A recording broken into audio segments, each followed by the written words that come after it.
Alô, moçada!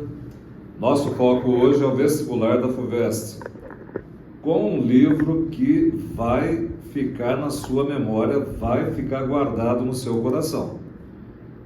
Posso confessar para você que dos livros que estão nos vestibulares deste ano, Água Funda, de Ruth Guimarães, foi aquele que atingiu fundo, mas bem fundo mesmo, a nossa emoção. Por quê? Porque está falando de histórias que nós conhecemos, de um mundo que nós conhecemos, da realidade que nós vivemos aqui no nosso interior. Vamos falar de um romance caipira, né? É um romance que tem tudo a ver com todos nós. Então, sem dúvida nenhuma, ele vai emocionar você da mesma forma que me emocionou. Quando o livro chegou em 1946, ele foi aplaudido porque a sua autora era uma promessa muito forte na nossa literatura. Ruth Guimarães faz parte de uma constelação de escritoras que desenharam sua importância nas nossas letras.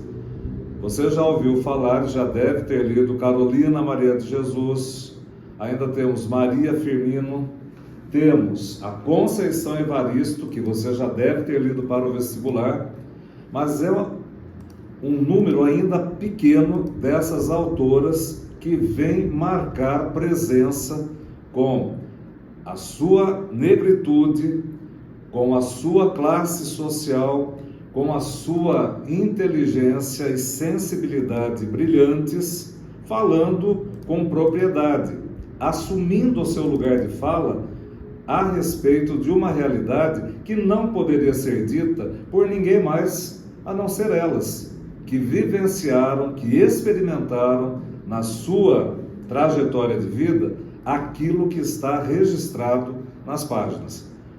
Isso dá medida da importância e da maravilha que é esse livro. Conhecendo um pouquinho mais da nossa escritora, que causou esse impacto editorial em 1946, com Água Funda. Ruth Guimarães foi professora de português por 30 anos na Escola Pública de São Paulo. Além disso, tradutora, ensaísta, cronista, teatróloga e pesquisadora da cultura popular. Foi orientada por ninguém menos que Mário de Andrade, que você conhece como um dos idealizadores da Semana de Arte Moderna, um dos grandes autores que nós temos na fase da Demolidora, a primeira fase do modernismo brasileiro, o autor de Macunaíma e grande pesquisador também do nosso folclore. Ruth Guimarães, associada a Mário de Andrade, já chega com brilho, já chega com motivos de aplauso.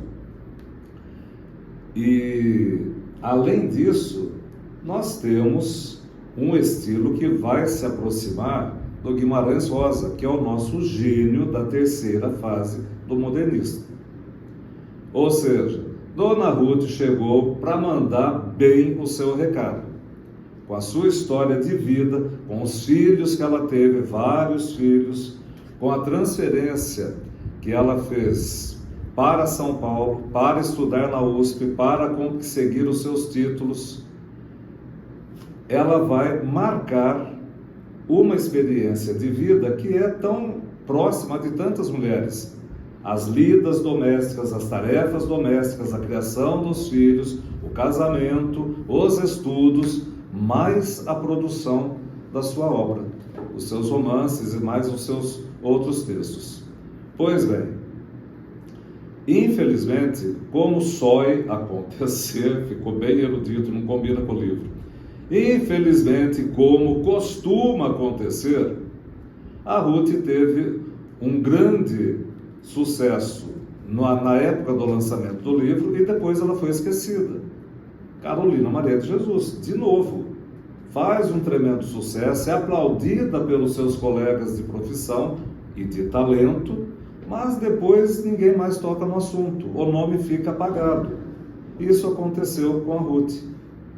Depois daquele estrondoso burburinho em torno do seu nome, ela simplesmente foi apagada da nossa cultura, ressurgindo agora com a indicação feita pela FUVEST. Nós queremos Ruth Guimarães de novo na notícia, de novo na mídia, de novo nas salas de aula. Por quê? Porque é autora de uma obra de uma importância imensa para o reconhecimento de um Brasil que nem sempre aparece na literatura. Aquele Brasil sertanejo, mais do que sertanejo, vamos usar o termo de caipira. Aquele Brasil cheio dos provérbios, conhece muitos. Água mole em pedra dura, tanto bate até que fura. Esse está na memória de todo mundo. Mas o livro que ela escreve vem recheado desses provérbios. Um outro... Casamento começa com foguete e acaba com porrete. Se começou fogueteiro, vai acabar em porrete. Que destino, hein? Parentes são os dentes, ainda assim se estragam. A gente já ouviu isso em algum momento, né? O que é de raça, corre caça. Boca falou, corpo pagou. Sua alma, sua palma. Enfim, sabedoria popular, folclore, filosofia de vida pautada naquilo que a vida está apresentando pela experiência, pela tradição, pela voz de todos aqueles que nos antecederam. Isso não pode ser esquecido, principalmente na cultura que as academias estão revirando hoje. A cultura que é mais da população da beira e não do centro. A cultura eminentemente popular. Então, marquemos a biografia de Dona Ruth, aquela que já escreveu, já afirmou com todas as letras e com todo orgulho. Modéstia à parte, eu sou caipira. Dona Ruth, modéstia à parte, nós também somos caipiras. Por isso seu livro ficou como porta-voz do nosso mundo, da nossa realidade, da nossa sensibilidade, das histórias que nós temos. Aqui, na página 67, tem um trechinho que merece a nossa atenção. Espero que vocês, assim como eu, tenham vivido as experiências das festas de final de ano, com as famílias, os parentes vindo de longe, os vizinhos todos aglomerados em casa. Veja como Dona Ruth fala, escreve, melhor dizendo. Os assados cheiravam longe, quarto de cabrito, quartos de leitoa, tudo com cebola e salsa enfeitando, frangos cheios, arroz de forno, um dourado e 2 surubis grandes que o Tônio Piraquara pescou. Estavam lá amarelos, cheios de farofa e azeitona. O neto, podem ser o que forem. Os netos podem ser o que forem, mas fartura na casa deles. Não são como o tranca do Chico do Aterro, que fez mutirão e quase matou os camaradas de fome. Na mesa da tarde só apresentou um porquinho magro, também acabou. Aqui ninguém mais quer dar uma demão para ele. Cheiros das comidas, as mais variadas, as mais deliciosas, as mais bem temperadas, e todo mundo reunindo e festejando, e ainda tem São João, e ainda tem missa, ainda tem ensino da igreja, enfim. O universo de Dona Ruth é o universo que nós conhecemos muito bem. Uma pena ela ter sido eleita para a Academia Paulista de Letras apenas em 2008. Infelizmente, chegou tarde esse reconhecimento. Que bom que este ano temos Ruth Guimarães na lista obrigatória da FUVEST.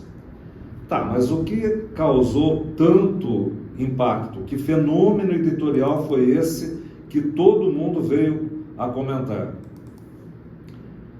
Ruth Guimarães, como verdadeira artista, criou uma obra que se distingue pela originalidade.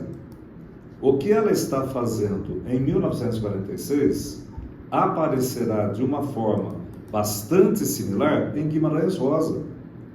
Ela vai estilizar a fala, a oralidade sertaneja, a oralidade caipira especificamente. E nós já tínhamos o caipira estilizado por Monteiro Lobato, mas de um modo muito estereotipado, de um modo negativo, apresentando o caipira como uma figura marcada pela doença, pela indolência, pela preguiça, pela fala não paga a pena. Nada na vida paga a pena, nada no mundo é válido. E Dona Ruth vem com uma outra proposta, falar das vidas caipiras num outro viés.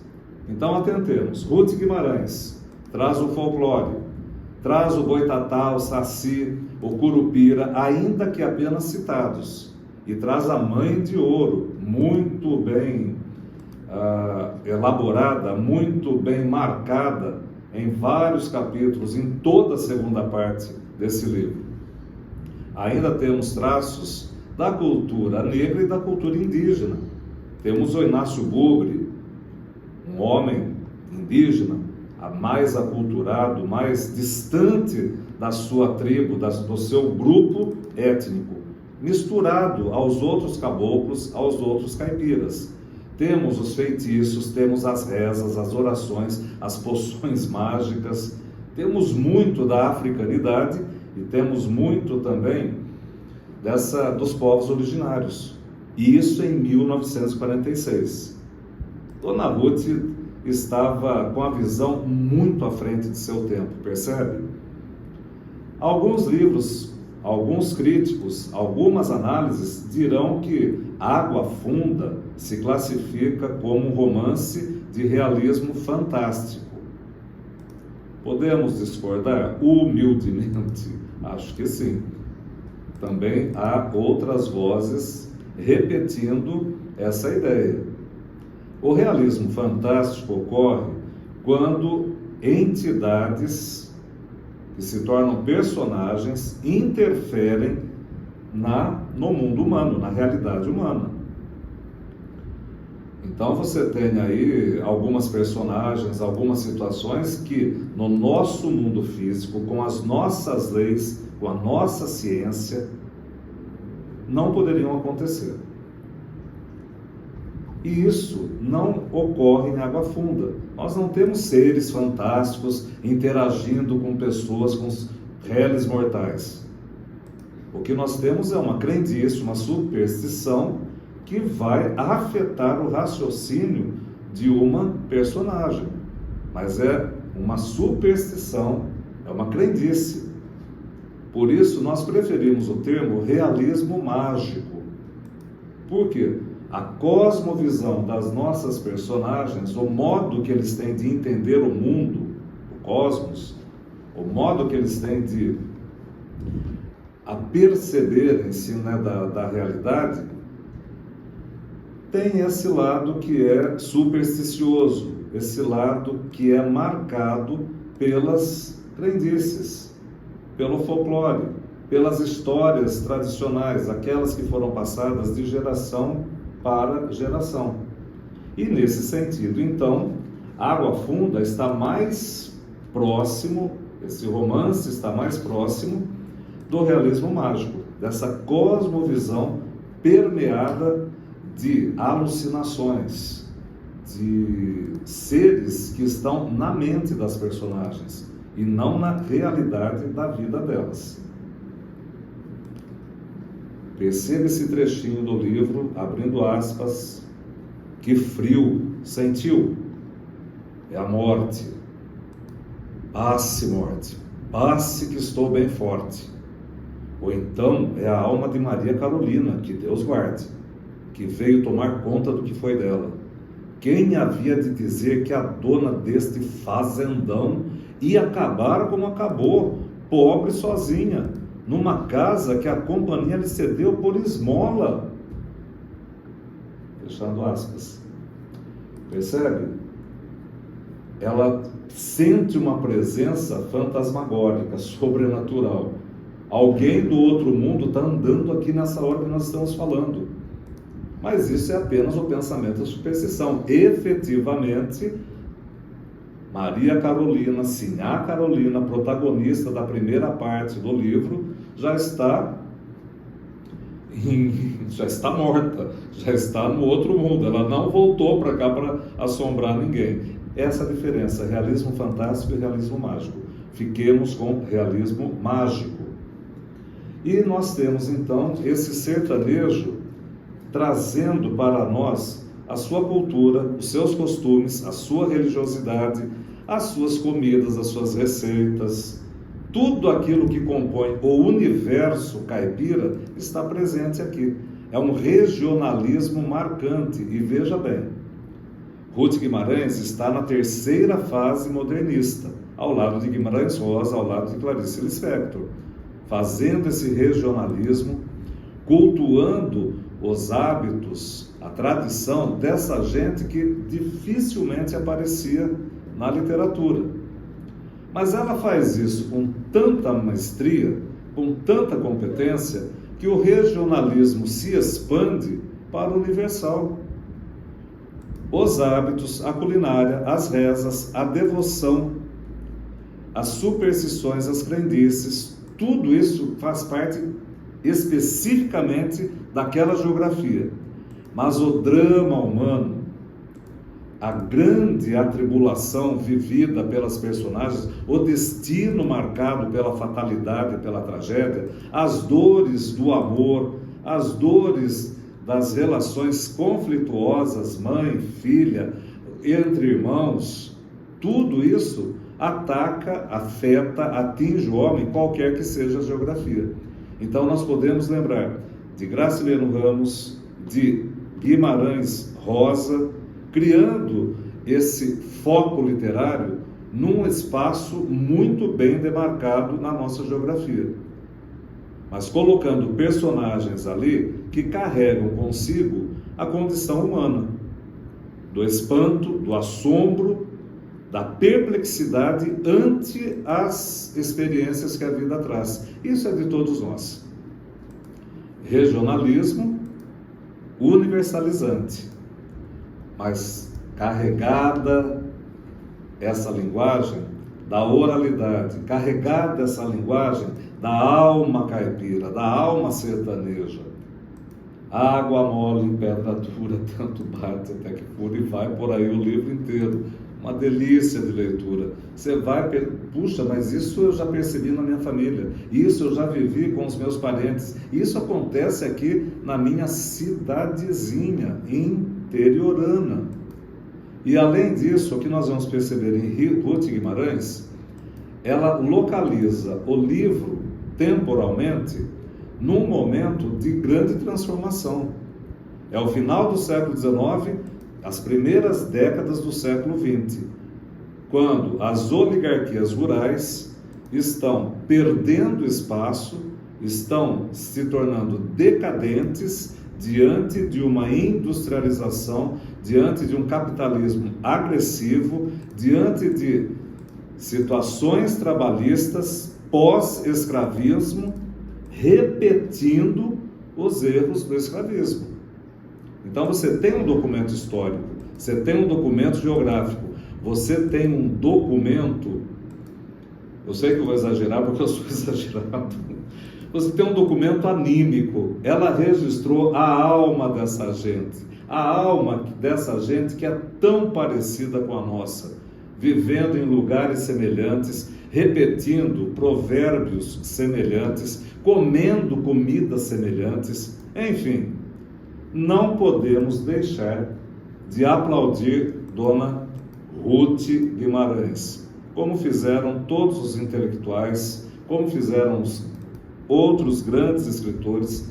Antônio Cândido, entre os maiores dos críticos literários que esse Brasil já teve, aplaudiu e disse: está aqui uma autora para as alturas mais elevadas da nossa literatura. Vamos colocá-la no topo, porque o Antônio Cândido já fez isso. Além de que essa obra tem uma atualidade indiscutível. Se o Brasil rural deixou de ser o que era e se tornou, mesmo nas áreas caipiras, muito tecnológico, nós ainda vivemos as opressões de gênero, de classe, de raça. Nós vamos falar das mulheres que são subjugadas pelo poder patriarcal. Nós vamos falar das relações familiares tumultuadas pelo conflito de interesses. Nós vamos falar da opressão moral, como são julgadas as mulheres que optam por outros amores que não o do marido, como são julgadas as mulheres que, ficando sem marido, se perdem, como disse Antônio Cândido na sua avaliação ao final dessa edição. Tudo isso já desenhou, né? Nós temos um livro que é de uma importância indiscutível, de uma beleza indiscutível. Nós temos um livro que é verdadeiramente obra de arte.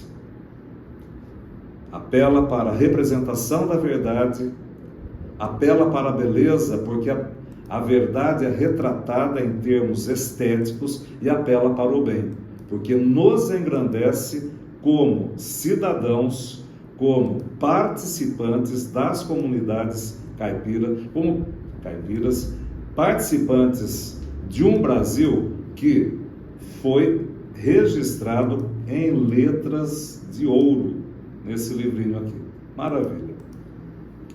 Elementos estruturais. Como é que se formou, como é que se estruturou esse livro? Vamos falar de cara do narrador.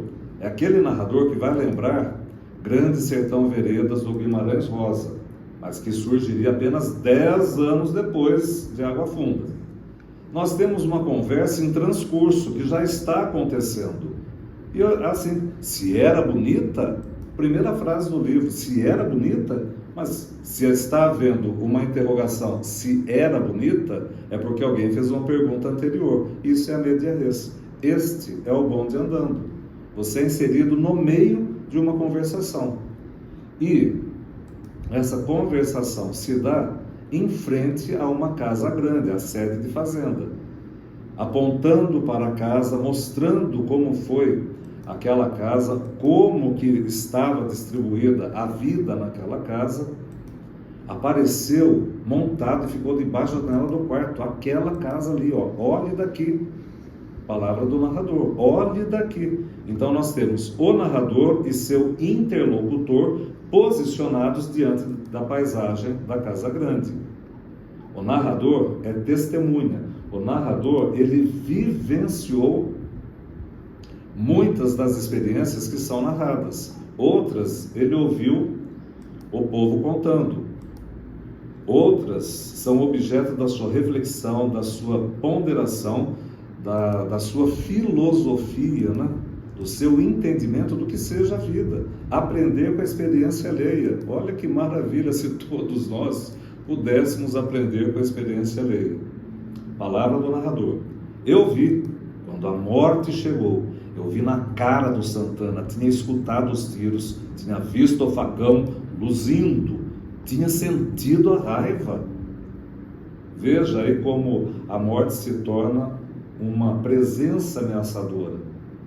A morte se torna como uma nuvem pairando sobre a paisagem de Água Funda e vai atingir tantos e tantos personagens. Se você tem dúvida do que ele está narrando, ele comprova. Está vendo ali o Pedro, o seu Pedro, o habitante mais velho aqui da fazenda Água Funda? Aqui da fazenda Nossa Senhora dos Olhos d'Água. Está vendo? Se está duvidando, confirma. Ele estava aqui naquele tempo. Então, tanto ele experimenta, quanto ele absorve os acontecimentos pela própria vida e pela fala dos seus conterrâneos. E o nosso interlocutor, ele estava conversando no começo do livro. Esqueça o interlocutor, no sentido de que ele vai ter figuração nessa obra. Ele aparece como uma citação, mas ele não tem fala, ele não tem a propriedade da presença no livro. Ele é citado, mas ele nunca aparece, ele não interage efetivamente. Ele é apenas o destinatário das ponderações, das filosofias, das reflexões do nosso narrador. Espaço narrativo. Nós estamos acostumados com muitas obras que tratam o espaço narrativo como se fosse um pano de fundo. Olha que beleza, a moldura que nós vamos ter para essa personagem. Como o Alencar, como os românticos, criaram aquele mundo dourado, edulcorado, adocicado, aquele mundo que não existe. Aqui não. Aqui a paisagem, o espaço, tem uma presença fortíssima para o desenrolar da trama, porque a vida da personagem é delimitada, influenciada, configurada pelo espaço.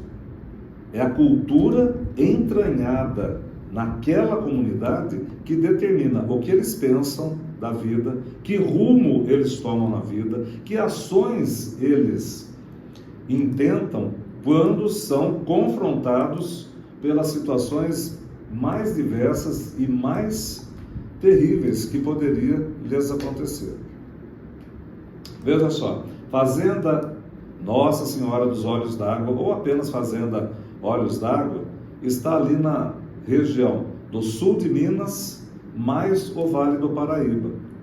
E além dessa fazenda, nós ainda temos a cidade Pedra Branca, também no sul de Minas. O ambiente todo é construído com a cultura canavieira, com seus processos de produção de açúcar, do mais doméstico para o mais industrial, passando essa transformação como elemento do desenvolvimento narrativo. E é nesse mundo dos engenhos, depois das usinas, esse mundo agrícola, rural, sertanejo, que nós vamos ter uma ambiência, uma atmosfera tomada de mistérios, visões, superstições, casamentos mal feitos, loucura, filha abandonando a casa dos pais. Nós temos todas as tormentas, todas as atribulações, todas as tragédias atingindo esse povo que está isolado do mundo racional, científico, acadêmico, do mundo urbano. Se eu tenho que explicar algum acontecimento da minha realidade, eu explico pelo imponderável do folclore, pelo imponderável da religião. Eu vou explicar a minha vida pelo inexplicável das maldições, pelo inexplicável dos milagres. É sempre o sobrenatural atuando sobre a experiência humana. E nesse sentido, então, nós temos mais um ponto de contato forte da Ruth Guimarães com Guimarães Rosa. O cenário caipira, o cenário sertanejo, é uma verdadeira arena onde se digladiam as forças do bem contra as forças do mal, as pessoas de carne e osso e as entidades míticas. Realismo mágico. Porque essas entidades míticas, já dissemos, estão na mente das personagens. Grande trunfo, grande assinatura da artista, a sua linguagem. Ruth Guimarães tem lugar de fala. Ela viveu naquela região, ela se apropriou daquela cultura, ela experimentou aquele modo de vida. Lugar de fala, propriedade. Ela sabe do que ela está escrevendo. Ela sabe como desenhar essas personagens que têm a complexidade psicológica não tão aprofundada. Mas o que falta em complexidade psicológica dada a linguagem, dadas as situações, dadas as descrições, nós preenchemos, nós, interioranos, caipiras, modéstia à parte, graças a Deus, nós preenchemos com a nossa própria experiência. Então essas personagens adquirem esse status de verossimilhança. Se essa gente existiu, ou se ela pudesse ter existido, seria exatamente como está no livro. Por isso nós nos emocionamos, por isso nós nos abraçamos a cada uma dessas personagens, tá? Mas a linguagem, os causos, o sotaque caipira, que não tem a estereotipação. Pensa o seguinte: será que algum caipira é exatamente como o dançarino e a dançarina da quadrilha? São. Existe isso, sabe? Existe aquele povo cataporento, com aquelas pintinhas pretas nas bochechas, aquela Maria Chiquinha, aquele coração vermelho colado lá atrás da calça. Será que alguém remenda a calça fazendo coração vermelho nos glúteos? Difícil. Será que existe tiroteio no casamento porque o pai da noiva não está feliz? Enfim, estereótipo. Não é assim, a realidade não é assim. E quando Ruth Guimarães criou seu caipira, ela não estava inspirada no Jeca Tatu, deformado, estereotipado do Monteiro Lobato. Ela se inspirou em gente com quem ela conviveu, em pessoas com quem ela escreveu uma boa parte da própria história dela. Aspas para o nosso narrador. O luar também faz doer feridas antigas. As mágoas velhas que a gente guardou voltam e pegam a latejar de novo. Essas noites meio claras, meio escuras, de céu limpo. Na lua nova, então, não sei que doçura entra devagarinho no peito da gente. Uma doçura gostosa de mel de pau tirado em fim de maio. Muitos dizem que esse negócio de lua é bobagem. Bobagem? Sapé cortado na minguante não floresce. Para plantar é na minguante, para colher é na minguante, para curar doença da vista não há nada como arruda, não há nada como arruda dormida no sereno em noite de lua. Quando sereno em ocasião de lua cheia é chuva, certeza. Estou me lembrando da minha mãe agora. Estou com uma dor na junta do corpo. Estou com uma dor na junta do corpo, vai chover. Falei, olha a ligação meteorológica do mundo com as articulações ósseas da minha mãe. Que coisa linda. É claro que eu me emocionei com esse livro. Né? Minha mãe também fazia benzimentos, né? Fervia água, colocava cinza junto com a água, virava uma xícara em cima da cinza, fazia o sinal da cruz, rezava em silêncio, eu nunca soube, para tirar a dor do torcicolo. Vizinhança inteira vivia na minha casa. Pelo sim, pelo não interessa. No outro dia a vizinha voltava trazendo um pedaço de bolo. Dona Zela, a senhora não sabe, que maravilha, a senhora tirou com a mão. Falou, não foi com a mão, foi com a fé e com a reza, minha mãe falava. Que delícia de livro. Muito bem, essa é a linguagem, uma linguagem que vai ser reconhecida por você, tenho certeza. Esses causos, essas histórias, sabe, à beira de fogão de lenha. Você não ouve, hoje você ouve histórias à beira da air fryer. Falei certo, Gui? Acho que sim. Air fryer. Pois bem, mas com certeza você teve uma vozinha que contou histórias à beira de fogão de lenha. E se não foi ela, foi alguém que está recordando o que ela viveu. São histórias nossas conhecidas. E aqui no nosso interior já sabemos, né? Saci, Curupira, Boitatá, esse povo todo é do nosso cotidiano. O tempo do livro. Nós temos o livro dividido em duas partes. A primeira parte ainda é século XIX, pegando o finalzinho do século XIX, um Brasil ainda escravocrata, Um Brasil ainda sob o regime mais antigo das relações de trabalho, mais injusto das relações de trabalho, o Brasil escravagista. E é esse Brasil que está sendo ameaçado, que vai ser fagocitado pela grande mudança que virá no século XX. Teremos profundas mudanças políticas já no século XIX, teremos mais mudanças ainda na década de 30, depois virá a década de 40, olha aí, era Vargas. Teremos a tecnologia tomando conta do mercado, mas se houve um grande avanço tecnológico, não houve um avanço ético-econômico. Trabalhadores ainda serão, entre aspas, escravizados por um sistema capitalista que faz o trabalhador instrumento. Percebe como esse livro, que leva você para o século XIX, traz você com uma visão muito crítica para o século XXI? Dona Ruth, a senhora foi genial, a senhora foi visionária, a senhora foi verdadeiramente uma artista. Que maravilha ter a senhora nas nossas letras, ter a senhora no nosso vestibular. Muito bem, perceba o seguinte, esse Brasil dividido em dois tempos, você reconhece perfeitamente, porque eu tenho certeza que alguém da sua família gosta do modão de viola.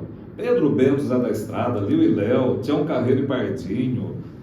Nós conhecemos essa gente, esses artistas, esses cantores, graças a Deus, música sertaneja. Mas isso é de outro tempo, porque hoje as nossas duplas sertanejas fazem shows com raio laser, fazem shows com toneladas de som, fazem shows que são televisionados, que estão nas mídias, estão nas redes sociais, WhatsApp, Instagram. Tá aí a roupa deles. Será que alguém tem um coração vermelho lá atrás? Será que a moça tá de Maria Chiquinha cataporenta na bochecha, gente? Eu acho que não. Sabemos que não. O mundo caipira, ele foi fagocitado, ele foi envolvido, ele foi transformado pela urbanidade. Não se diferencia mais a moça da roça, com seu carcanhar rachado, né, com aquela cor vermelha, delícia, fala assim, com aquela cor vermelha no pé. Não, ela está usando sapato importado, sapato que ela comprou no shopping, ela não está... Ela pode amassar barro onde ela mora, mas quando ela sai de casa para ir a algum evento, para ir ao cinema, para visitar o shopping aqui pertinho, alguns quilômetros, você pode ter certeza, não tem diferença. E os homens tudo com gel no cabelo. Pois é, o caipira saiu lá do meio do mato, mas tem tatuagem, tem alargador de orelha, tem... E olha, tem cheiro de perfume francês, cara. Não vem com esse negócio de passar alecrim no... Sabe? É perfume importado, é tudo caro. Nós massificamos a cultura. Percebe a maravilha que é ler um livro que reconhece isso? E como eu disse para você que nós temos dois tempos no livro, é bom nós falarmos desse ponto de intersecção. Qual é o elo que vai aproximar, que vai conectar esses dois momentos? Pois o elo é justamente a loucura que acomete os dois personagens principais. Sinhá Carolina na primeira parte, João José, o Joca, da segunda parte. Eu ainda trago para você uma terceira personagem, que eu vou explicar por que eu a coloco nesse rol de personagens que faz a conexão. Sinhá e Joca foram acometidos pela loucura, mas a Curiango vive uma certa loucura quando ela se aliena do projeto de vida que ela tinha. A hora que você conhecer Curiango, você diz para mim, ela também enlouqueceu? Entre aspas. A loucura do Joca é fisiológica. A demência da Sinhá é fisiológica. Curiango é uma loucura entre aspas, porque na verdade é o desalinho, é a perda de rumo na sua existência. Falando um pouco do enredo, então. Veja só. Primeira parte de Água Funda. Vou ter que abrir o livro aqui e ler a primeira página do enredo, que vem depois da crítica do Antônio Cândido. Estas coisas aconteceram em qualquer tempo e em qualquer parte. O certo é que aconteceram. E como sempre se dá, ninguém aprendeu nada do seu misterioso sentido. Você sabe que epígrafe normalmente é uma citação que o autor faz de outro autor que introduz e, de certa forma, resume o conteúdo que vem pela frente. Mas aqui eu não tenho outro autor, aqui eu tenho Dona Ruth escrevendo algumas linhas, poucas linhas, na primeira página, antes de efetivamente chegarmos ao primeiro capítulo. É uma epígrafe? Não, vamos chamar de prólogo, vamos chamar de preâmbulo, texto introdutório. E o que significa esse texto introdutório que nós temos aqui em Água Funda? Ela diz que houve acontecimentos, houve ocorrências que não surtiram efeito, ninguém aprendeu nada, todo mundo sofreu, todo mundo pagou preço, todos que falaram, todos que viveram, o corpo viveu, a boca pagou. Lembra do ditado? O corpo falou, a boca pagou. Pois é. O que ela está querendo dizer aí, pessoal? Que independentemente das eras, independentemente dos períodos, independentemente das datas, nós não aprendemos pela experiência alheia. Enquanto não vivenciarmos na carne, no coração, na alma, tudo aquilo que outros já passaram, nós não temos a medida do aprendizado.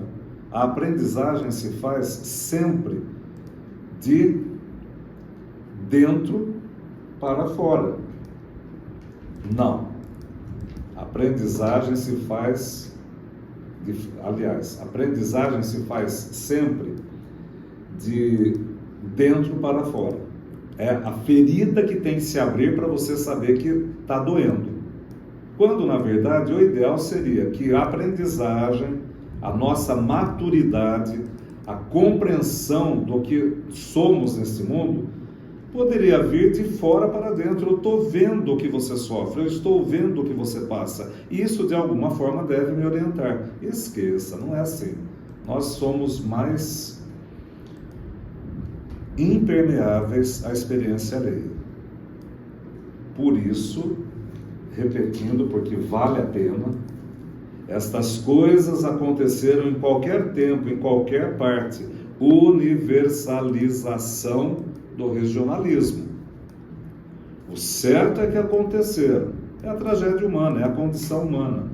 E como sempre se dá, ninguém aprendeu nada do seu misterioso sentido. Ou seja,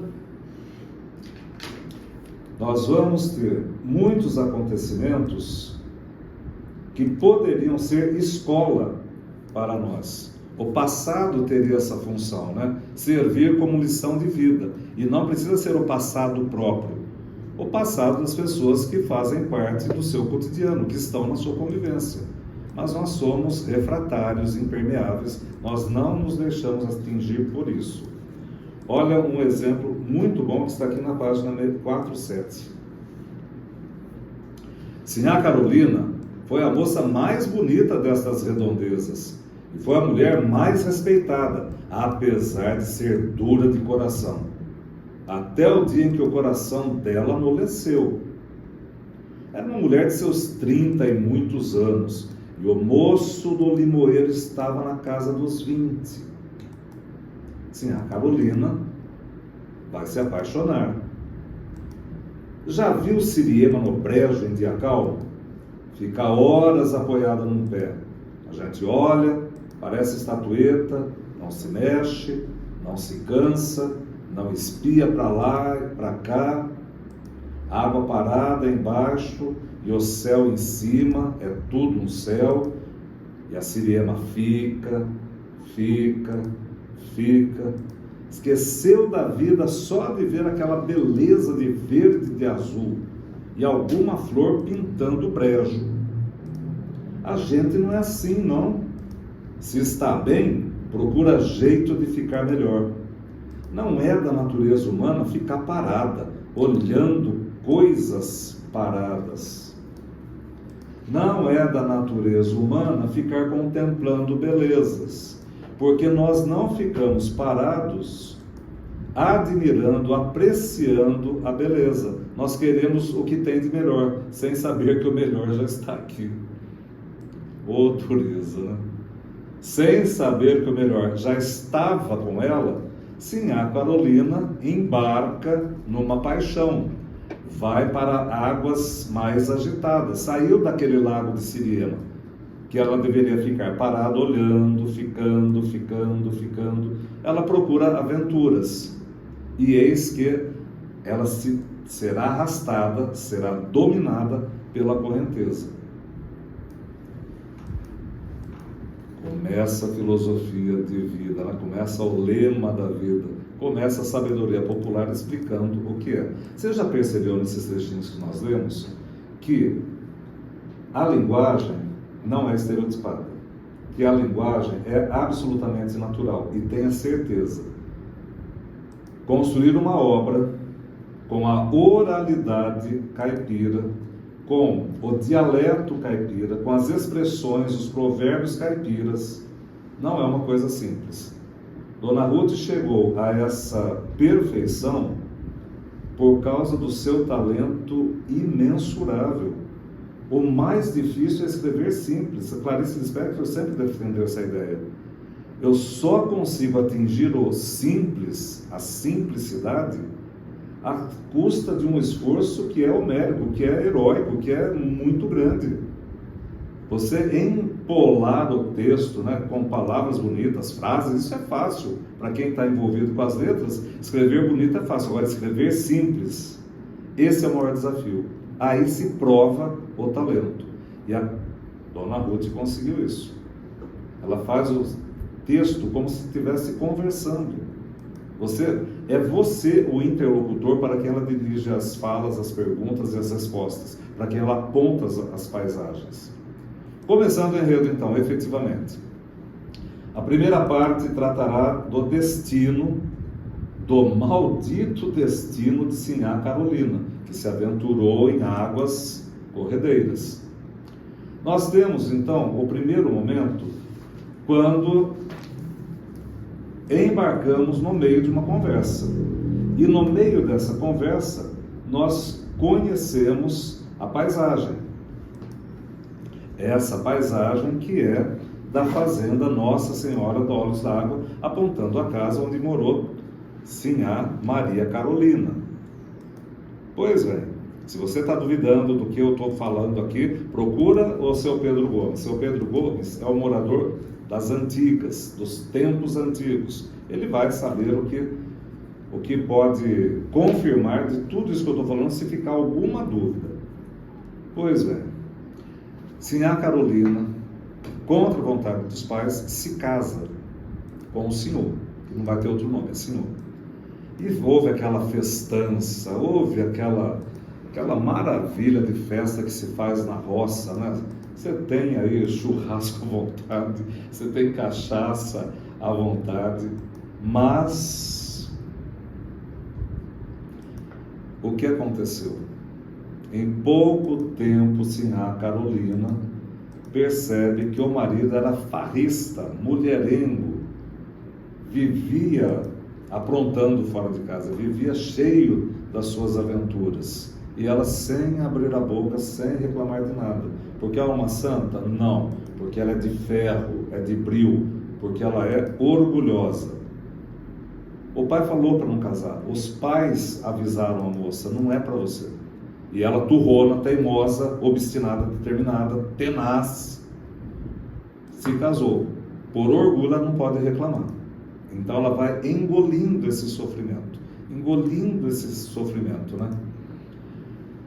Quando o marido tenta uma reaproximação, quando nasce a filha, ele tenta se devotar mais à esposa, a esposa já não está mais interessada.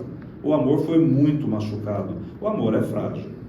Saiba você, por meio da minha fala, que eu aprendi com as leituras de gente maravilhosa, né? Dona Lígia Fagundes Teles. O amor tem a estrutura de uma bolha de sabão.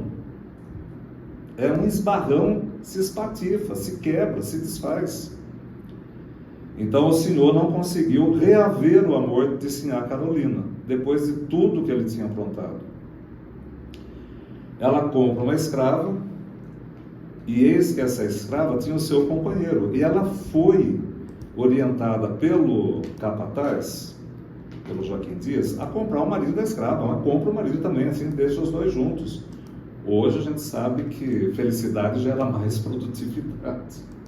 Então, compra o marido também. Não vou comprar. Por pura crueldade. Pura crueldade. Então você vê uma mulher que, como ela foi um tanto quanto castigada pela vida, fazendo a escolha errada no casamento, esse amargor acaba contaminando a existência dela. Eis que morre o Senhor. E ela teve um sonho ruim, ela teve uma premonição, um presságio. Não era para sair de casa, não era para pegar o cavalo, pois eis que o cavalo dá um tombo no cavaleiro, que morre, e ela de raiva manda o capataz matar esse cavalo. O cavalo precisa morrer também. Bem, a explicação para o marido ter morrido assim tão repentinamente, o que é? Feitiço, mandinga da escrava, da Joana, aquela que ela comprou sem trazer o companheiro dela junto. Foi feitiço, certeza que a morte se deveu a esse trabalho mal feito, a esse mal feito. Chega o momento de falarmos de Gertrudes, a filha do Senhor e da Sinhá Carolina. Filha de peixe, peixinha deve ser. É igual a mãe. Traz as mesmas características da mãe. É altiva, é soberba, é orgulhosa, é tenaz, é obstinada, é dona de uma vontade que é inquebrantável. A moça é voluntariosa, empina o nariz, empina o queixo e quer fazer valer a sua vontade. Uma pessoa que gosta muito dessa menininha é o Inácio Bugre, um homem que não é muito bem visto pela gente ali. Olha o preconceito, olha onde a sociedade coloca o indígena, percebe?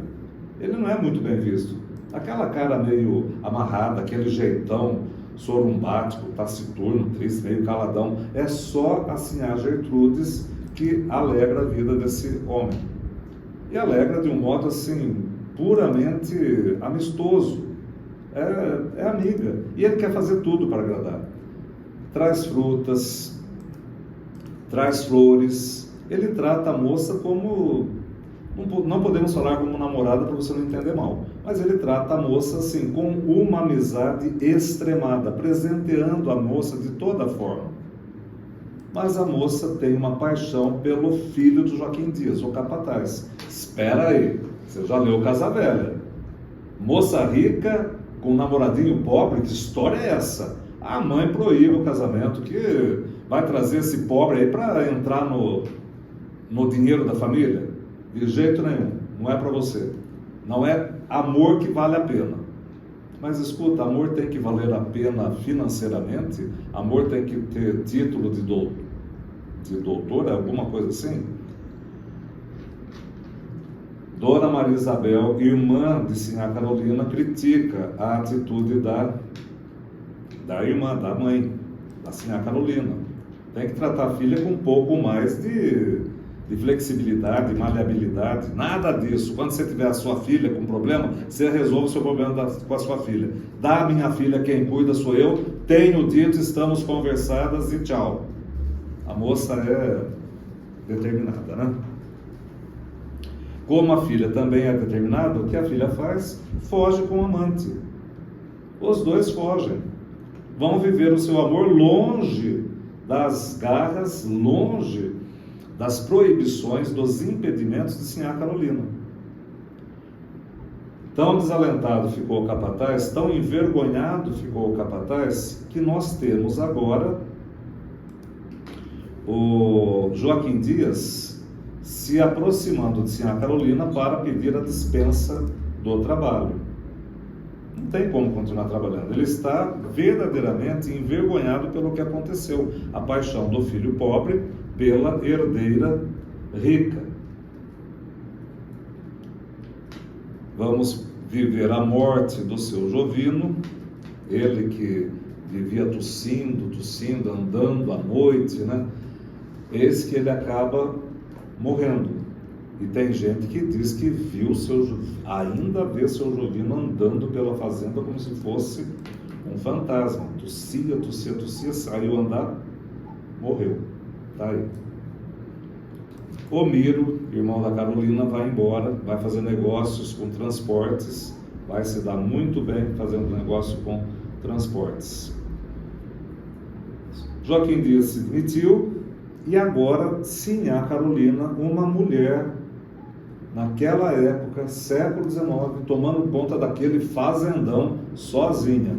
Tinha que ser de ferro mesmo, né, dona Carolina? Tinha que ser uma mulher de brio, uma mulher de valor, para impor respeito, para se colocar no meio daquela almarada. Estamos no interior, somos caipiras, no meio daquela almarada com toda a força para fazer valer o seu respeito, a sua dignidade. Foi difícil. E após a demissão do Joaquim Dias, vários outros capatazes chegaram e não duravam. Podemos imaginar que era difícil trabalhar para Sinhá Carolina? Sem dúvida nenhuma. Eis que apareceu o moço do limoeiro. Moço do limoeiro, pois é. E quando ele aparece na fazenda, os cães começam a latir. Premonição, presságio. Olha aí o poder sobrenatural desse animal, né? Olha como os cães estão dando aviso. Não é para chegar perto, é inimigo, é adversário. Mas Sinhá Carolina, precisando de capataz, Sinhá Carolina com seus 30 e tantos anos, aquele moção, né? Você já vê o moço amorenado, queimado do sol, né? Acostumado ao trabalho braçal na roça, aqueles bíceps, o trapézio descendente. Dona Carolina se apaixonou pelo moço. A família foi contra, mas onde se viu? Se ponha no seu lugar, mulher. Olha a sua idade, você parece mãe do menino. E ela, de forma alguma, deu ouvidos, porque ela está apaixonada. Ela não quer que façam com ela o que ela fez com a filha. Lembra do prólogo, do preâmbulo, da introdução? Essas coisas aconteceram em qualquer tempo, em qualquer lugar. E a gente nunca aprende. A mãe está fazendo o que a filha quis fazer, ela proibiu, porque não era certo. E ela está agora casada com o moço que é capataz. Ela proibiu a filha que estava namorando o filho de Joaquim Dias, e um moço que estava estudando direito, que tinha um futuro promissor, que iria dar certo na vida, ela proibiu. Agora esse que chegou sem eira e nem beira, esse que não tem um gato para puxar pro rabo, ela transforma em marido. Sim, ele é filho do fazendeiro. Sim, ele foi expulso de casa. Sim, o pai cortou relações com o filho. E nós não sabemos o motivo. Mas nós sabemos que ele não presta. O cachorro, os cães todos que estavam ali, latiram. Isso tem que dizer alguma coisa para nós. Não disse para Dona Carolina. Ou se foi dito, não foi considerado, não foi ouvido. Ela se casa. Ela se casa e por um breve espaço de tempo, ela vai viver junto com esse marido, muito mais jovem que ela.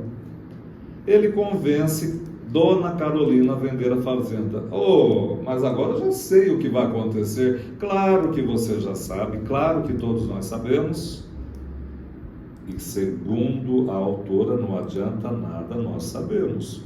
Quando você se apaixonar, você vai cair no conto do vigário. Você vai cair na conversa fiada. Sim, a Carolina vendeu a fazenda Nossa Senhora dos Olhos d'Água por influência do seu marido, juntaram as coisas, juntaram as trouxas, fizeram as malas, estão de partida, estão na estação. Foram até a estação na cidade vizinha para partir para uma outra cidade para começar a vida nova. Mas, querida esposa, excelentíssima esposa, espera um pouquinho aí que eu vou comprar os bilhetes e já volto. Ele foi. Está demorando, né? Puxa, mas está demorando. Muita gente está viajando. Muita gente comprando bilhete. O homem não volta mais. O homem não volta mais. O homem não volta, está demorando. Ela foi até o guichê da bilheteria se informar. Escuta, eu preciso saber onde está o moço que estava com mala, carregando mala. Esse moço já foi embora, dona, já foi embora. Pegou o trem e sumiu. Vai saber onde anda agora. Meu Deus do céu, então... Sim, a Carolina caiu na correnteza. Foi arrastada pela paixão. Lembra da siriema ficando parada, admirando a beleza do lago? Sim, a Carolina queria coisa melhor. Casou-se, viveu uma paixão breve e agora está apenas com a roupa do corpo, sem uma moeda, sem um tostão, como se falava na época, como se falava antigamente, sem um tostão, sem um gato para puxar. Mas ela era a moça mais rica aqui da região, mais bonita, pois é, abandonada, empobrecida, sem ter para onde ir. O moço da estação leva para a casa dele. A moça está chorando, a moça está descompensada, a moça está... Meu Deus do céu, o que vai ser da vida de Sinhá Carolina? Sinhá perdeu tanto, que até o nome haviam de lhe tirar. Tudo ficou como dantes. Foi o mesmo que Sinhá nunca tivesse existido, disse o narrador. Porque aquela vida que ela viveu já não existe mais. A partir de agora é uma outra história que continuará trazendo assim a Carolina numa outra visão, num outro viés, numa outra circunstância de vida, na segunda parte. A segunda parte se dá com o narrador mais à margem dos acontecimentos. Ele participa mais freneticamente, mais fortemente dos acontecimentos na primeira parte. A segunda parte já é mais aquilo que ouviu dizer.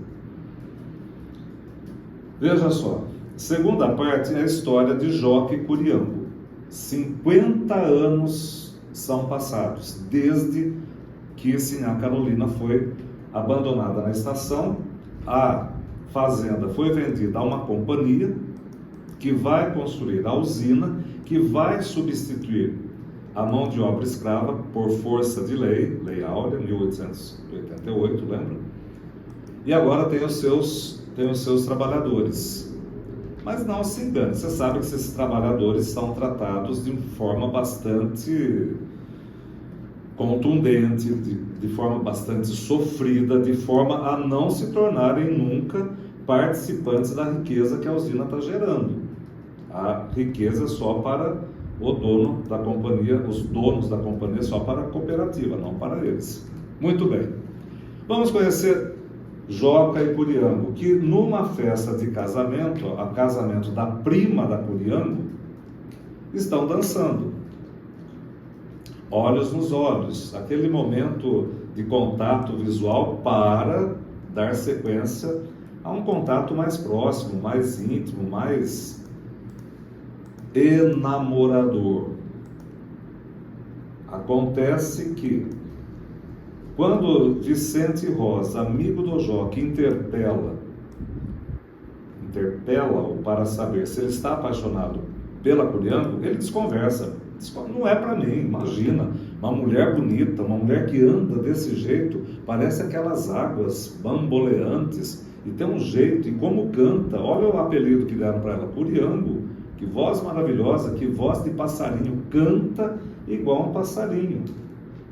Tiveram esse encontro de casamento, esse encontro na festa de casamento, a prima da Curiango, que está se casando com Antônio Olímpio, e eis que ele fica muito nervoso depois dessa dança, ele fica meio desorientado, sai andando, acaba caindo, acaba fugindo, acaba se confundindo, e só no dia seguinte é que o Joca vai asseverar que foi mal olhado, foi confusão, foi coisa feita, foi mal olhado. A Curiango tem alguma coisa ali que perturba demais o Joca. Mas ele percebeu que não era mal olhado e volta a se aproximar dela. E aproximando-se dela, de novo vem superstições, de novo vem os medos, os receios, e ele acaba se afastando.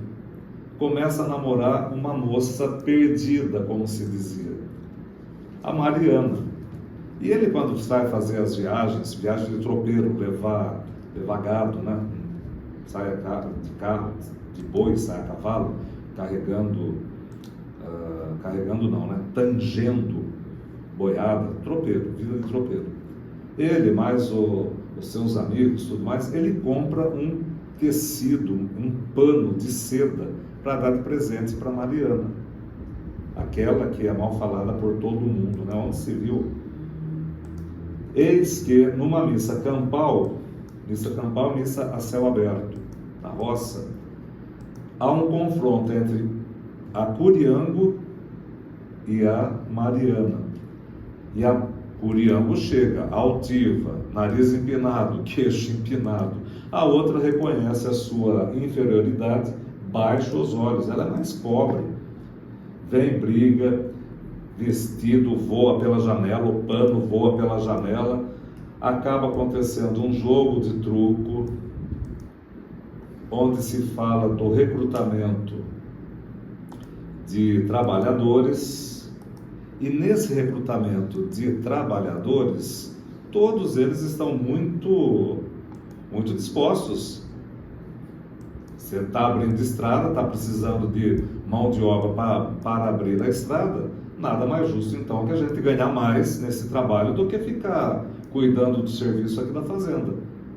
Mas quando eles estão interessados em fazer essa mudança, aparece o Mané Pão Doce, que já tinha sido trabalhador de estrada, recrutado por um homem que fez a mesma promessa, vida boa, salário bom, condições excelentes, privilégios, mordomias. Você vai se sentir patrão se trabalhar lá, e não esse escravo trabalhando aqui. O que sucede então? O Mané conseguiu fugir daquele esquema, daquele sistema, porque uma vez recrutado, você passa a trabalhar na construção da estrada. O seu salário é pago em vales que você gasta no armazém da companhia. E sempre que você vai requerer o salário, você está devendo mais do que você ganhou. Você conhece essa história de O Cortiço, o João Romão, né? Mora-se no cortiço, gasta-se na venda do dono do cortiço, e cada vez que você quer salário, não existe salário, porque você gastou mais do que você ganhou. É esse esquema escravagista, né? Dublê de trabalho assalariado, que vai ser motivo da crítica do Mané Pão Doce, que vai ser o alerta dele para os outros: não entrem nesse engodo, não caiam nesse engodo. Isso daí tudo é conversa. Então, prometem tudo e pagam nada e oferecem nada. Qual foi o resultado disso? as pessoas, os homens que estavam ali, prontos para serem recrutados, prontos para serem engolidos por essa falsa promessa, atacam o recrutador e ele vai ser jogado num quartinho com remédio para carrapatos, sai de lá todo ferido, todo cheio de perebas, todo ensanguentado e sai de lá praguejando. Ele fala, inclusive, que o dono do Biguá, o Pedro Gomes, vai ser um dos primeiros, o Inácio Bugre vai ser um dos primeiros também. Todos eles vão sofrer a praga que ele está mandando, e praga há de pegar. Um por um, todos eles vão cair sob o poder dessa praga que ele está rogando para os homens que lhe fizeram mal. Eis que o nosso Joca agora está sem trabalho, está triste, começa a beber, começa a jogar. Deve ser aí o efeito da praga, né? O que vai acontecer em primeiro lugar? O nosso marido da Cecília, o Antônio Olímpio, descobre que ela está tendo um caso com o Kim. E ao descobrir o Kim,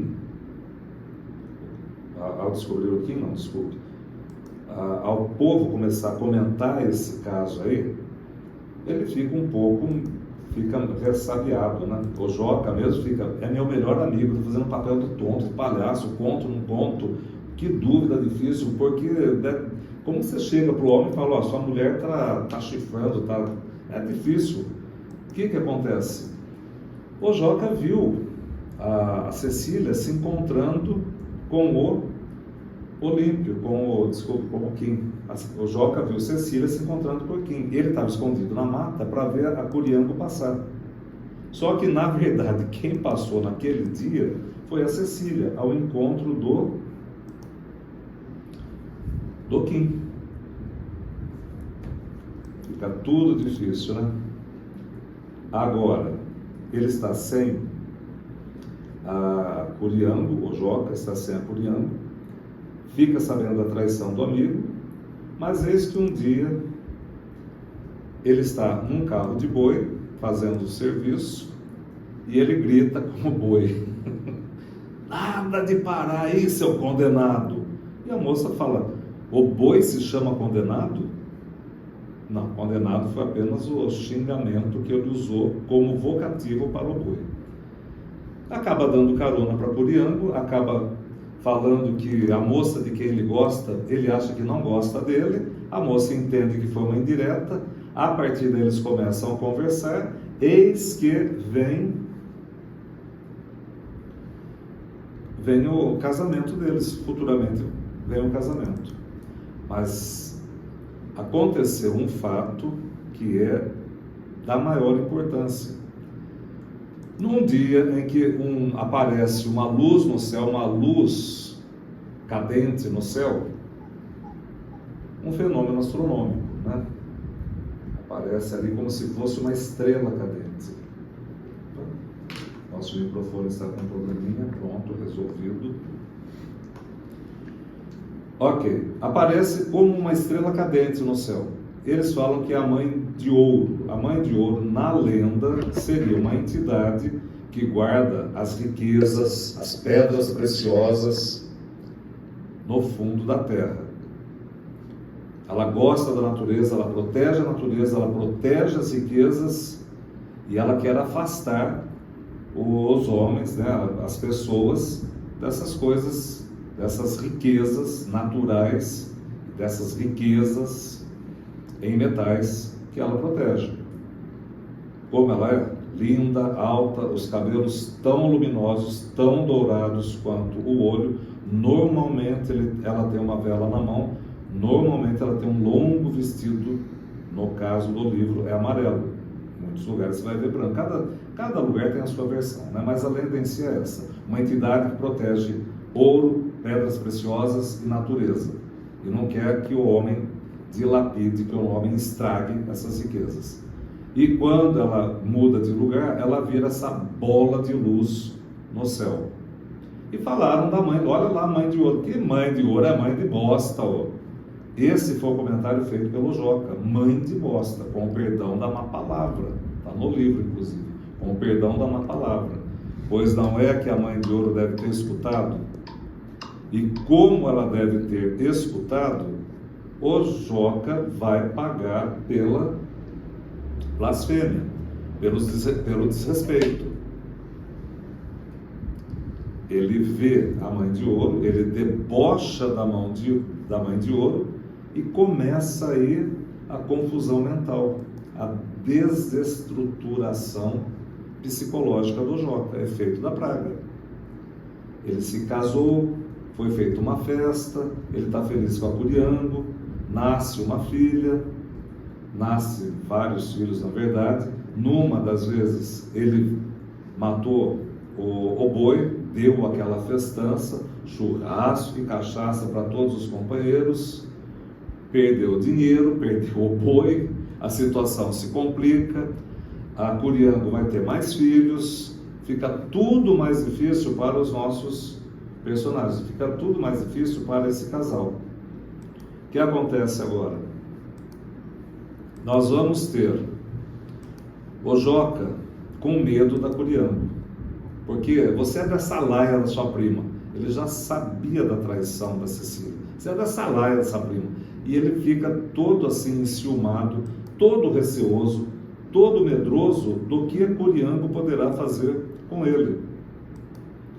E começam as confusões, e eis que vem a mudança de trabalho. Ele agora foi trabalhar na caldeira da usina, trocou de lugar com outro funcionário. A Curiango vai começar a pensar em consultas médicas, afinal de contas o marido está cada vez mais desarvorado, mais desequilibrado, mais confuso. Ele parte de casa, ele está errante, como se diz no livro, ele parece um judeu errante, não tem rumo, não tem terra prometida, não tem Deus cuidando dele. Por quê? Porque ele foi amaldiçoado pela mãe de ouro. Nas consultas com o médico, na internação, na ajuda que o compadre Vicente dá para a Curiango, tentando achar o Joca, traz o Joca para casa, Joca foge de casa de novo. Ele fala para o compadre, ela está me chamando, a mãe de ouro está me chamando, e eu preciso ir até ela, não tem, sabe, está no meu sangue, está no meu coração, está na minha mente, e ela tomou conta de mim, foi a maldição, foi a praga, ela está fazendo o que ela sempre faz, ela tomou conta de mim. Quando, numa das internações, a Curiango conversa com o Dr. Amadeu, e ele dá a entender que ele não vai ter melhora. É para ele trabalhar, não pode mudar não pode mudar o Joca de serviços leves. Ele não pode trabalhar na caldeira, é muito perigoso, só serviço leve, porque daí para frente o homem vai ficar cada vez pior. Eis que muda de lugar e o colega, o Bibiano, acaba morrendo. Quem trocou de lugar com ele na caldeira acaba morrendo. Será que é efeito da praga também? Será que a mãe de ouro está pegando todo mundo? Tem a mãe de ouro e tem a praga do contratador, do recrutador de trabalhadores para a estrada, lembra, né? Ele rogou praga, a mãe de ouro foi debochada, então parece que o mal se instalou naquela fazenda e vai atingir todo mundo. Vai atingir todo mundo. De tal forma que nós vamos encontrar a Curiango indo buscar o Zeca no sanatório, no hospital, sendo muito mal atendida, porque afinal de contas é uma mulher da roça. Olha aí o pé vermelho chegando, olha a situação, olha a roupa que a moça usa, olha o jeito que ela fala. Então ela não é tratada com o devido respeito, com a devida atenção. Tem gente com outros ares, com outras roupas, com outros calcanhares mais refinados, mais clarinhos, mais limpinhos. Então você tem aí a demarcação do preconceito em função da geografia, dos costumes, da tradição. Enfim, Curiango no hospital recebe a notícia de que o marido recebeu o alta e já saiu, mas ele não podia ter saído sozinho. Saiu. Ele ficou perdido. Ele está perdido.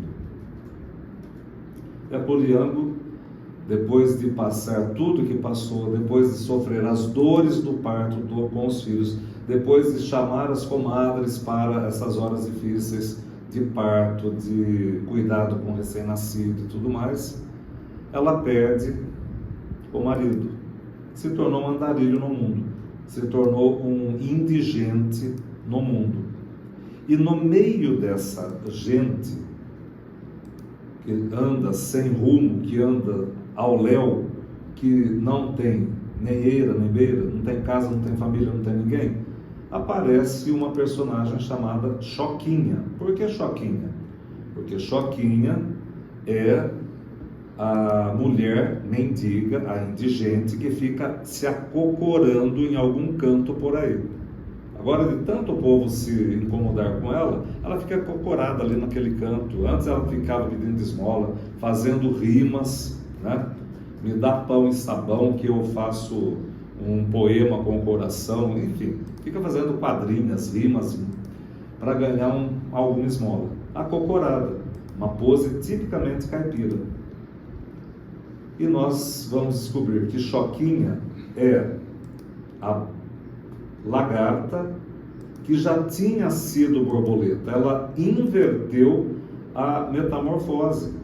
Choquinha, chamada assim porque está acocorada como galinha choca, né? Fica lá amontoada no chão.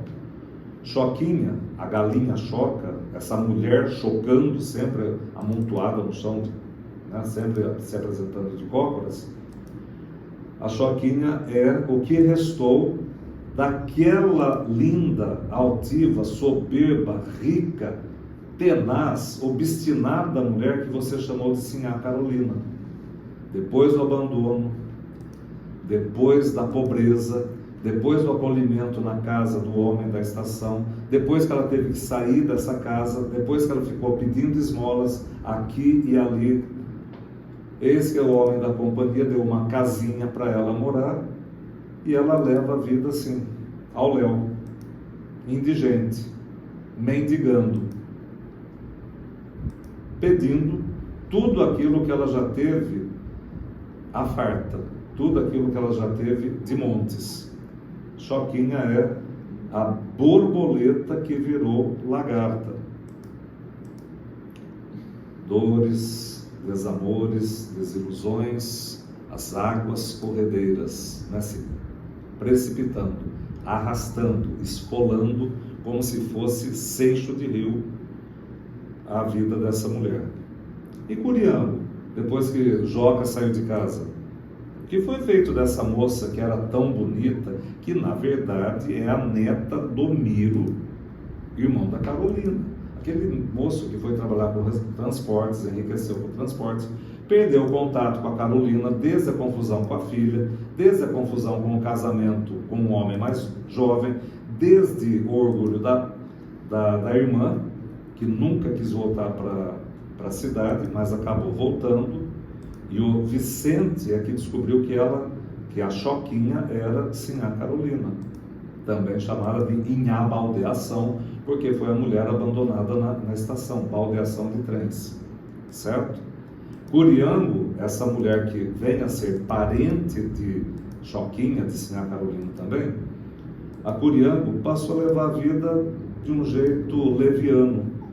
Agora que ela perdeu o marido, ela vive de amores fugazes, digamos assim. Mas o que aconteceu então é realmente trágico, sim. Veja que está lá no último capítulo, abrindo o livro aqui, pausa, veja. Na edição que nós temos, que é da editora 34, está na página 180. É o último capítulo. Disse que praga, metade cai, metade volta. Por isso quem roga muita praga não tem sorte. Bobagem? Não é não, moço. Pois essa daqui da fazenda caiu até no biguá, o cachorro. Morreu de dentada de onça. Onça ou porco do mato, sei lá. Não, moço. Não é o mesmo biguá do tempo de Sinhá. Que bobagem. O biguá do tempo do Sinhá é do século XIX. Onde se viu o cachorro durar 50 anos, que é o tempo que está durando essa história, é cestro do seu Pedro. Quanto vira-lata arranja, bota nome de biguá. Seu Pedro, o mais antigo morador. Morreu o cachorro que ele adorava, quem veio, o cachorro que veio no lugar, cada um que vai sendo substituindo tem o mesmo nome. Pois essa praga caiu, moço. Veja, o bugre morreu de morte feia. Esse desconfio que não foi por causa de praga, pois não devia nada. Seu Pedro é que vive dizendo que aquela cobra que mordeu o bugre era mandada, era urutu preto, que nem um pecado. Para mim foi mandada, pois cobra mordeu o homem tanta vez e não aconteceu nada. Como é que daquela vez ele foi? Pausa aqui para explicar como é que o bugre morreu.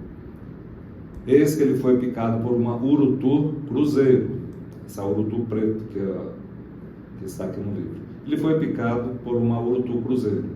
E segundo reza a lenda, se você comer o coração da cobra na hora da picada, o veneno perde o efeito. Então o que o bugre faz? Ele que já está sob efeito do veneno, ele que já está tresvalhando, consegue agarrar a cobra, estraçalhar no dente a cobra, rasgar a cobra no dente, comer o coração. Mas parece que todo esse esforço levou tempo demais, porque a cobra estraçalhada sem o coração pende de um lado e o corpo morto do bugre pende do outro lado. Não adiantou nada comer coração de cobra. Continuando o texto, o Santana morreu matado. Na confusão entre o fazendeiro e o dono da companhia, boi que vai para lá, vai para cá, dá uma briga, os capangas vão com as espingardas e no meio dessa briga aí morre o Santana. E depois o dono da usina, o dono da cooperativa, né, um dos donos lá, e o fazendeiro fazem as pazes. Tá, mas o homem que morreu, isso é a coisa que acontece. Percebe onde que fica o trabalhador? Pois bem, o Santana morreu matado. O Antônio Olímpio matou a mulher e foi parar na cadeia. É a Cecília. Ele estava desconfiado da mulher. Um dia ele chega e pergunta para o menino: a mãe recebeu visita? Recebeu sim, pai. A mãe recebeu um homem aí na porta dos fundos, aí na porta da cozinha. A mãe estava conversando com o homem. Ele entra em casa e atravessa o pescoço da mulher com uma faca. Depois que ele fica sabendo que o menino, o filho mesmo, acaba contando que na verdade não era nada do que estava sendo pensado, né? Foi uma tremenda confusão. O homem que foi fazer uma visita não era amante da Cecília. Ela tinha como amante o Kim, mas não era o Kim que estava conversando com ela na cozinha. O Antônio Limpo matou a mulher e foi parar na cadeia. Aquele morre lá. O Paz encrencou com o patrão e foi embora com uma mão adiante e outra atrás. Luiz Rosa, irmão de Vicente Rosa, amigo do Joca, o Luiz Rosa bebe de cair. Anda andando por essas estradas com os olhinhos de piaco-piaco. Com o Bibiano aconteceu o que aconteceu. O desastre da usina. Trocou de lugar com o Joca, acabou morrendo no lugar do Joca. E o Joca é esse trapo que anda aí, virou andante, mendigo. Um dia está aqui, outro dia não se sabe. Aquele sossega só com a morte. Assim mesmo não sei. Até Curiango a praga acertou de ricochete, de rebote. Enquanto o pai foi vivo, foi um cabresto para ela. Tinha referência, tinha obrigação, tinha que dar o respeito para o pai. Mas depois que o pai morreu, não pode contar com o marido e não é mulher para ficar sozinha. é moça demais, é bonita demais. Tudo no diacho dessa mulher faz a gente lembrar de correnteza. Olha o jeito que ela anda. Tem um andar bamboleado e macio de veio d'água. Tem uma risada de passarinho nascido perto de cachoeira. E o lustro daqueles olhos pretos é verlustro de jabuticaba bem madura, molhada de chuva. Agora que fechou a volta, a praga pode subir a serra, atrás de quem a roubou. A troco de que tudo isso aconteceu, não sei. É um pecado Curiango está pagando o que não fez. E mundo errado.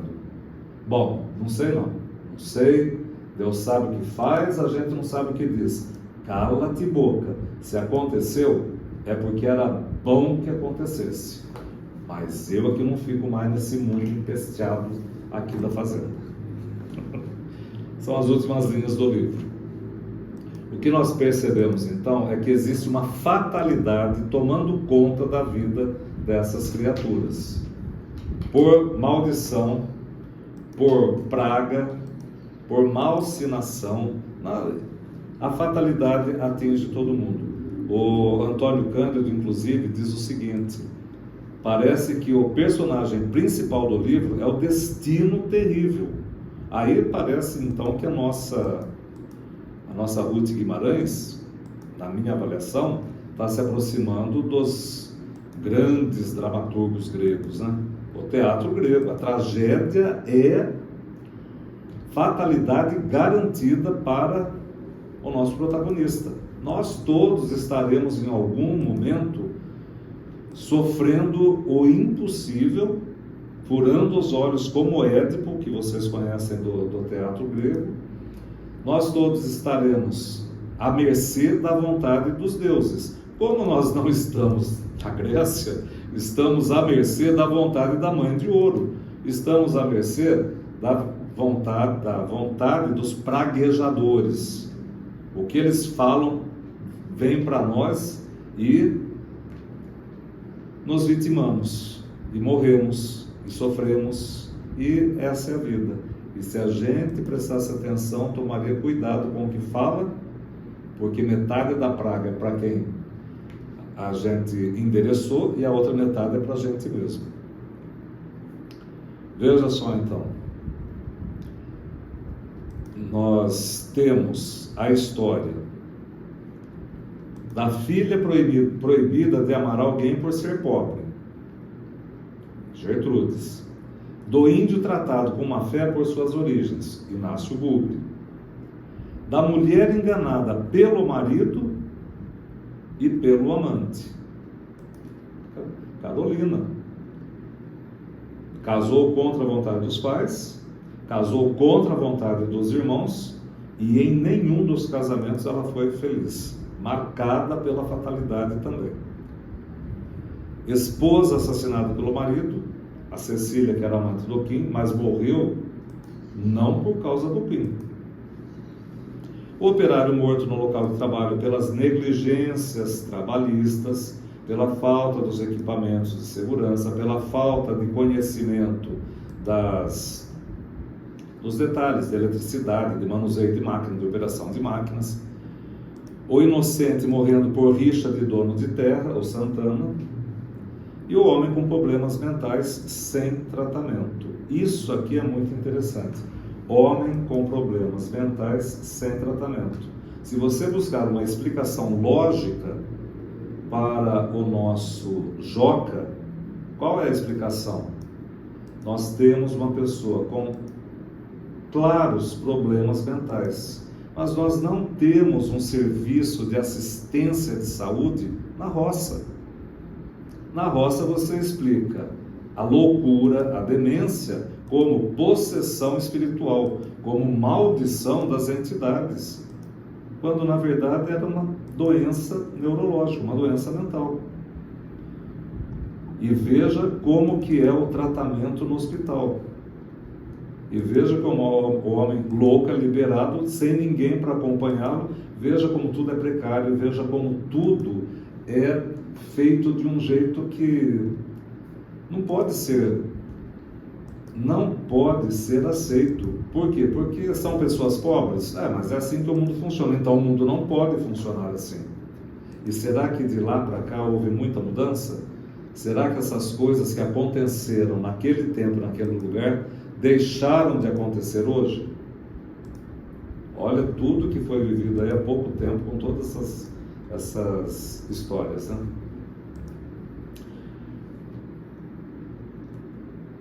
Seria muito interessante a gente prestar atenção, já estamos no final para não cansar você, a gente prestar atenção em algumas particularidades do livro. Deixa-me voltar aqui. Certo. Primeira coisa, pessoal, fique atento porque no vestibular nós temos esse apreço, devemos ter esse apreço pela cultura caipira. Por quê? Porque hoje nós temos que valorizar a cultura que vem das camadas mais inferiores. A gente precisa valorizar, prestigiar e garantir a cultura popular.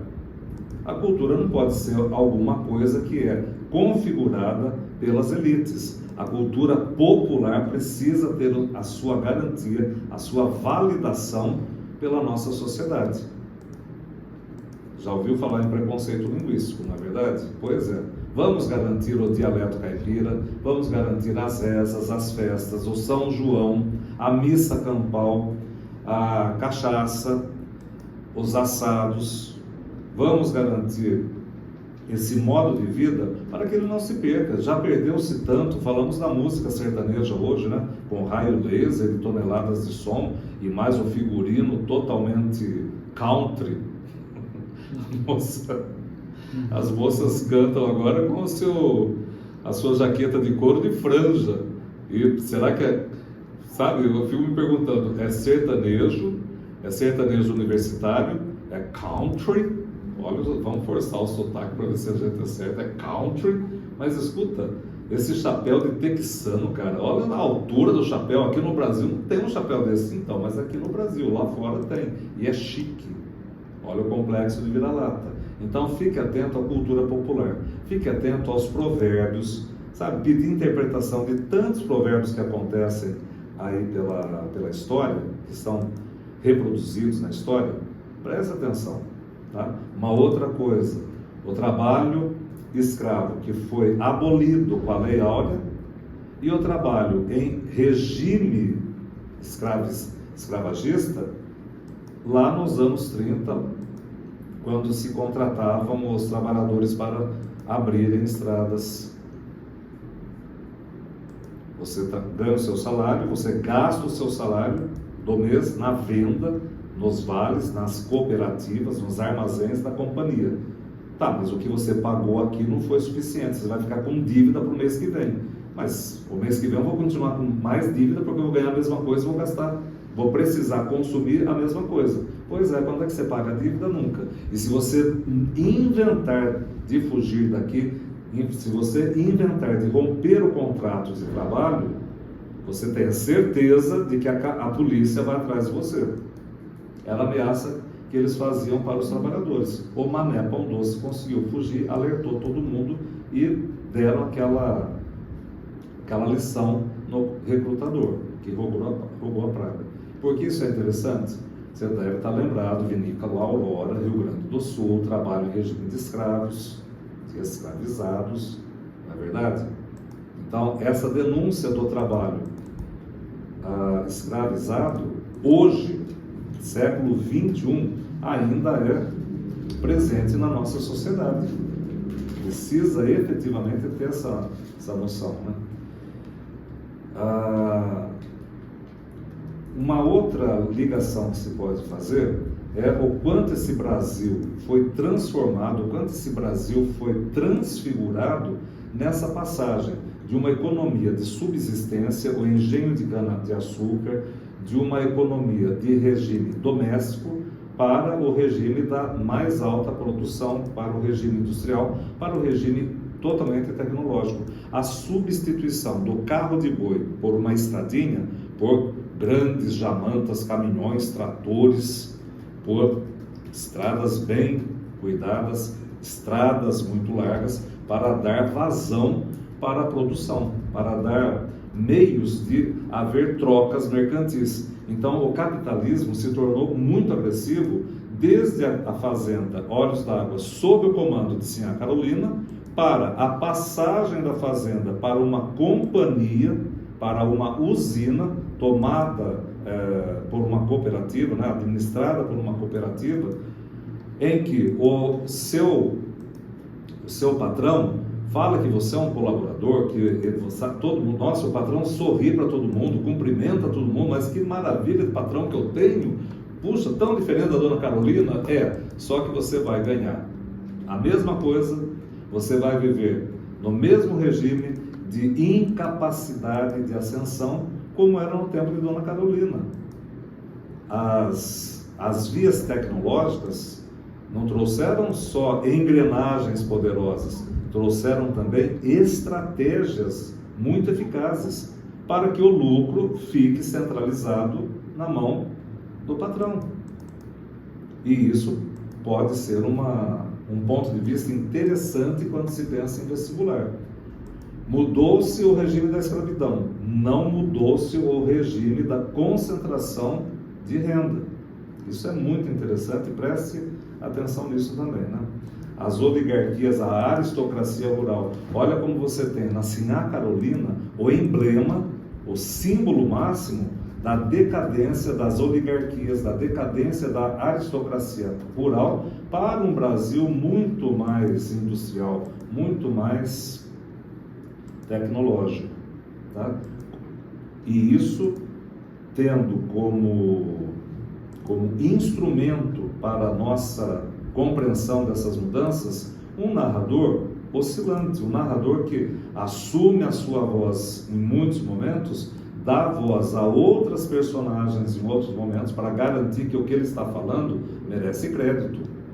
Olha aí o Pedro Gomes, o narrador mais antigo, deixa que ele conte a história, pergunte para ele. Olha como o narrador, em alguns momentos, ele, por meio de uma onisciência seletiva, ele reproduz o pensamento de algumas personagens. Tudo isso, né, essas considerações estão em alguns trechos do livro que nós trouxemos aqui no slide para você. Está à sua disposição. Essa informação, esses apontamentos ficam aqui para você consultar depois. Tá bom? Caipira, o homem miscigenado, vindo da união de europeus, portugueses e o povo originário. Caipira, aquele que tem uma cultura que é bastante segregada, que é muito condicionada a uma determinada região. Tenha em mente, caipira não é só em São Paulo, embora o Jeca Tatu seja paulista, lá do Vale do Paraíba, onde viveu Dona Ruth Guimarães. O caipirismo faz parte de uma área mais extensa, faz parte de uma paulistânia que vai englobar uma parte do Espírito Santo, uma parte do Paraná, o norte do Paraná.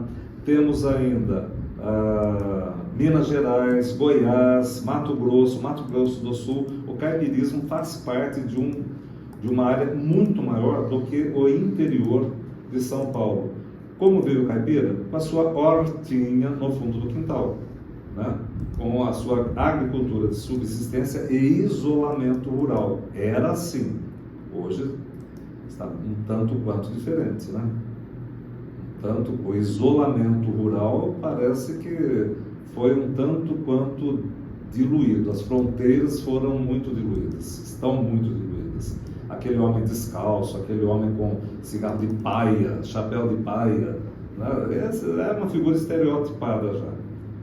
Na verdade, pessoal, quando nós temos dois tempos no livro, nós temos a divisão entre o urbano moderno e o rural tradicional. Nós temos aquilo que é globalizado e aquilo que é localizado. Preservar essa cultura é uma necessidade e um pecado que a FUVEST cometeu. ela pediu Água Funda, de Dona Ruth Guimarães, essa autora a quem prestamos as nossas homenagens e nossas reverências. Ela cobrou esse livro apenas esse ano, para o ano que vem, numa lista constituída só por autoras, só por mulheres, nós comentaremos no seu devido tempo. Nessa lista não consta o nome de Dona Ruth Guimarães, mas se era uma lista só de mulheres, por que não manteve esse livro? Um ano só é muito pouco. Um ano só abarca uma pequena parcela dos estudantes para tomar contato com essa obra tão importante e tão necessária. Errou, FUVEST, devia ter deixado o livro aí por alguns anos, né? Deveria ter tido esse cuidado. Vamos cobrar 2025, 2026, 2027, e quando alguém repassar oralmente a história do livro, esse livro continuar sendo cobrado sem nenhum vestibular, porque você percebeu que precisa ler esse livro para aprender a aplaudir a sua gente da roça, para aprender a aplaudir a sua comida da roça, a sua reza da roça, a sua vida na roça. Eita vida boa! Nesse mundo velho sem porteira, amém. Salve, Dona Ruth. E salvem-se todos vocês nos vestibulares.